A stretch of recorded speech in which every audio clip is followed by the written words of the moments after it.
చాలామందికి సాల్ట్ ఫుడ్స్ని ఎక్కువగా తినాలనిపిస్తుంది.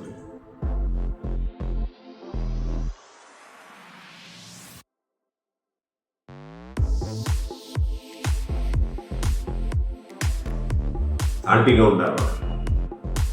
ఒక టేబుల్ మీద కూర్చున్న నలుగురిలో ఒకళ్ళు సాల్ట్ సరిపోలేదని, ఒకళ్ళు ఎక్కువైందని ఇలా మాట్లాడతారు. ఎవరైతే సాల్ట్ ఫుడ్ని ఎక్కువగా తినాలని అనిపిస్తుందో వాళ్ళకి కాల్షియం డెఫిషియన్సీ ఉన్నట్టు, అలాగే ఎలక్ట్రోలైట్ డెఫిషియన్సీ, సోడియం, పొటాషియం ఈ డెఫిషియన్సీ ఉన్నట్టుగా మీరు గుర్తించి ఈ యొక్క ఫుడ్ సప్లిమెంట్స్ ద్వారా వీటిని భర్తీ చేయాలి తప్ప మీరు ఎక్కువ సాల్ట్ ఉన్నటువంటివి కానీ తీసుకోవడం వల్ల మీకు ఒక బ్లడ్ ప్రెషర్ అనేటువంటిది పెరిగే అవకాశాలు ఉంటాయి. ఈ యొక్క బాడీలో ఉన్నటువంటి ఆ డెఫిషియన్సీని మీరు ఈ యొక్క ఆల్టర్నేటివ్ లైక్ న్యూట్రిషనల్ సప్లిమెంట్స్ ద్వారా మీరు ఫుల్ఫిల్ చేస్తే కనుక ఇటువంటి ట్రైనింగ్స్ అనేటువంటివి జరపడం